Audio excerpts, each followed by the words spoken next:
Introduce our guest. I'm here tonight with Lauren Sivan, KTTV reporter for our Fox affiliate in Los Angeles. Her new autobiography, Too Drunk to Remember, comes out in March. I'd like to welcome a first-time guest. He's writer and comedian David Angelo, and I'm just now realizing I forgot to write something funny for him. Bill Schultz, he thinks he's on Modern Family right now. And sitting next to me is Rob Long, screenwriter, producer, and the man who launched Ricochet.com, which I believe is filled with delightful videos of objects rebounding or deflecting one or more times from the surface over which they're passing or against which they hit a glancing blow. For the holiday spirit, Catwoman. Lauren, how are you? Hi there. Hi. You were saying in the green room that the Rainbow Six trailer really turned you on. Why is that, you sick freak? Oh, I like old white men. So, well, we know that. Yeah. Translation, Reg. Why was I turned on by the video game trailer or by Catwoman? No, the video game trailer. I don't recall saying that, but I probably was. I think that... Take your time getting into the show, Lauren. It's cool. I don't know where you're going with this, Andy. I don't either. Just say something. It was hot. Can I interrupt? Okay. Can I interrupt one? Oh, God, please. How old? You're too salt and pepper for my Wow. Silver Salt and Fox. pepper. All right. More my territory. I'll take it. I'll take it. No. Interesting. Yeah. It's mixed. Rob, what do you make of this? If nothing else, is it fair to say that the Occupy movement has secured a place in the national, it's a French word, zeitgeist? Yeah, it is a French word. Yeah, well, maybe. I don't know. We always make fun of, you know, the bad guy, you know, from, what is it, the guy Potter who ran the bank in It's a Wonderful Life. Everybody always hates the yuppie banker. They always hate them. I mean, right. Look, you can't make the terrorists Muslims, right? If you did that, it'd be called racist. So you got to find somebody, so you make them these bankers. Well, that's a good point. There have been, I think, 6 of these Rainbow Six games now, and you had the first game had eco-terrorists, then you had the Russian mafia, then neo-fascists, then the Global Liberation Front, which is a bunch of lefties, and then Mexican terrorists. Yeah, so they haven't left something out there. Right. Everybody but the people who actually take down buildings and yeah, that's a little weird. I thought I was playing the arcade game of this anti-banking thing. It's just my ATM.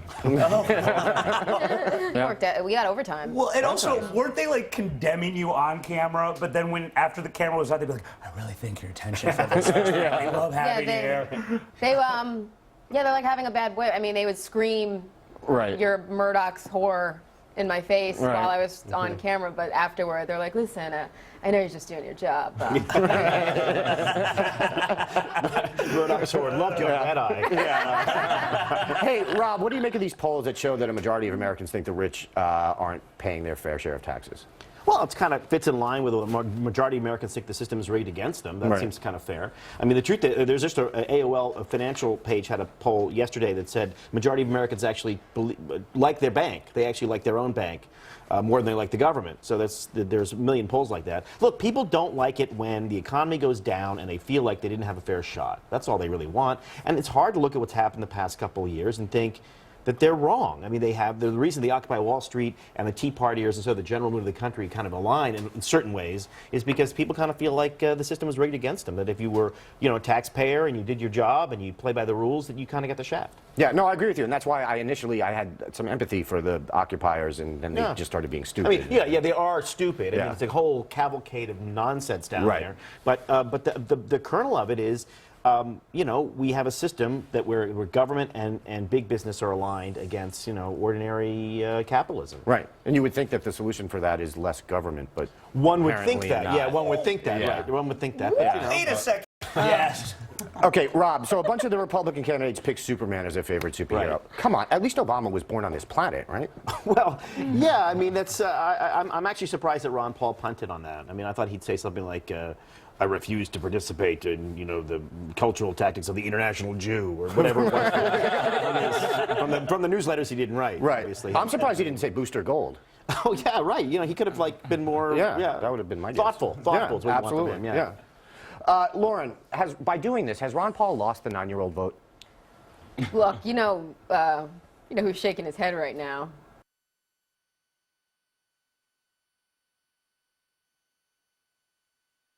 He didn't want any part of a 9-year-old boy, and now he's getting. Yeah. I'm Bill Schultz. I don't approve of that mess. I was not expecting the conversation to go in that direction. I didn't mean to take it in that direction, Yeah. Andy. Yeah. First thought that came to mind. All right. This is on at 3 a.m., right? Yeah, I'm not sure if it is anymore. Go ahead, David. Ron Paul couldn't be a superhero because he only has powers specifically enumerated in the Constitution. That's an excellent point, So actually. it's never going to happen. He can do that. Yeah. Bill, I want to talk halftime. Thank you.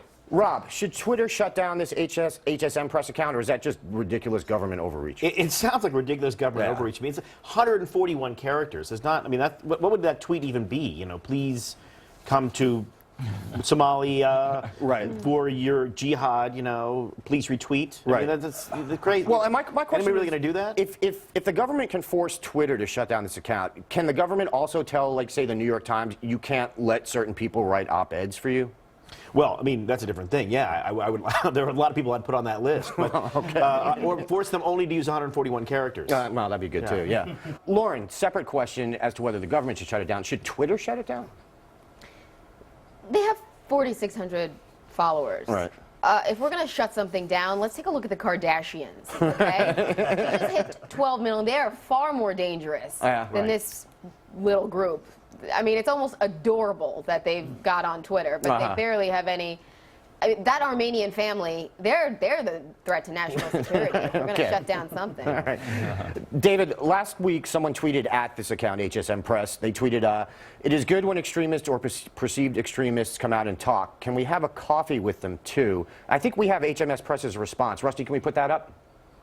They tweeted back, a caramel macchiato would do. Oh. What the hell? Hilarious. Wow. Yeah. They do support that. That is terrorism. If they're going to go to Starbucks. Right. Yeah. I feel weird about it because this account follows me. Oh, does it? It's a conflict of interest. Oh, okay. You're right. Yeah. But I hear you. I don't like. They have 4,500 followers. Is that what you said? Yeah. That's more than me. So I'm gonna switch to jihadi tweets now. Good idea. Yeah. Get my numbers up. You got to get them to retweet you. I think that's the key. I think that's the key. Yeah. In story one, Andy, you started off in talking about OWS and the whole issue of wealth and the 1%. You asked, are rich guys just undertaxed clowns? And frankly, no, we don't believe that we are. Moving on, Lauren, this was a stellar round for you, Lauren. I was busy taking notes as fast as I could, but if I may just quote, I like old white men. It was hot, and Rainbow Six, are they a gay team?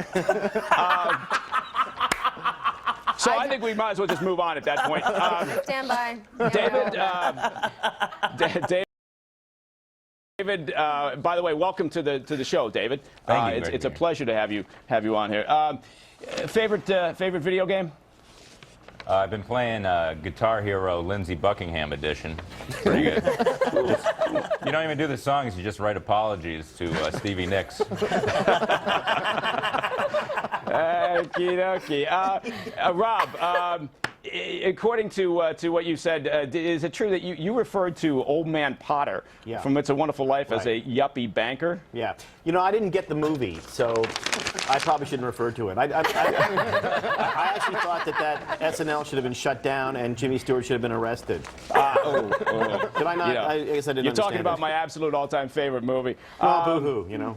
Yeah, exactly. Story number one. Yeah, well done. Story number one. The story about Gingrich and the gay vote. Bill, you said that there are a million reasons not to vote for Gingrich. I think we've got time. Can you name them? $1,000,001. I don't like his part. Very too far on the side. Number two, associations with Freddie Mac. I was being facetious. Rob, by the way, Rob, the Twitter thing. You said 141 characters. I believe it's actually 140 characters. Wow. Yeah. Wow. Yeah. That's actually the first time ever when I've been ombudsman that I've actually done what an ombudsman's supposed to do. That's why I left, Mike. That's why I left it for you. Congratulations, kid, man. Thank you. Got me And for finally, one character. And finally, on the lightning round. Rob, is this the general feeling of a lot of people in Hollywood who supported Obama? Well, I don't want to say anything bad about Matt Damon because I think he has cancer. Did you see that? Yeah, no, it was for a role. For a role. It was for a role. Thank God. Yes. I was worried about that for a minute. Yeah, no, we're good. No, I think. Look, Barack Obama's going to get all the support he needs from Hollywood. He always will. Maybe they'll complain about it left and right, but they're going to back him 100%. Yeah. Who bought a zoo in Well, I this was going to say, economy? isn't that a better question for Damon? Like, why the hell did you buy a zoo? Right. I'm going to take political advice from a guy who just bought a zoo? Thank you. Hey, are you kidding me? Outrageous. I mean, it was a Although- horrible investment. Yeah. Maybe he eats the line, and then Ford's very economical. Well, I guess saving in the Right, supermarket. but that's not really a zoo as much as it is like a holding We pen. bought some animals to eat. Was the original title. Was that Not good Okay. in focus. Didn't groups. play well. No, Yeah. they didn't get it. Didn't All like right. it. We're raising exotic meats. Yes. I think it looks like a sweet movie. I mean, I'm excited about it. I don't know why we have to. No, put it you down. would be. That's the I don't scene. even know what that means. I I have actually- no idea why I just said that. Yeah. In my own case, it actually made more sense to lease a zoo. For some people, it will. I'm not ready to buy yet. Right, Hopefully right. eventually. Yeah. Right. I'm I'm renting just- a studio in the zoo. I'm waiting for the sequel, which is We Shouldn't Have Bought a Zoo. And then you'll end the trilogy with We Sold a Zoo. Or we need a loan modification for it. Exactly, yeah. Stupid banks should never have loaned us that money for the zoo. All right, next topic. With the death of Kim Jong-il, we lost one of the world's greatest athletes. Yes, he was quite a sportsman, according to North Korean newspapers, which I have no reason not to believe. Apparently, in his first game at Pyongyang Lanes, love their nachos, by the way, he bowled a perfect 300. And in his first round of golf, he had 5 holes in one and shot 38 under par. I guess he just picks things up really quickly. Rob, these stats all came straight from the North Koreans. They were there, obviously true.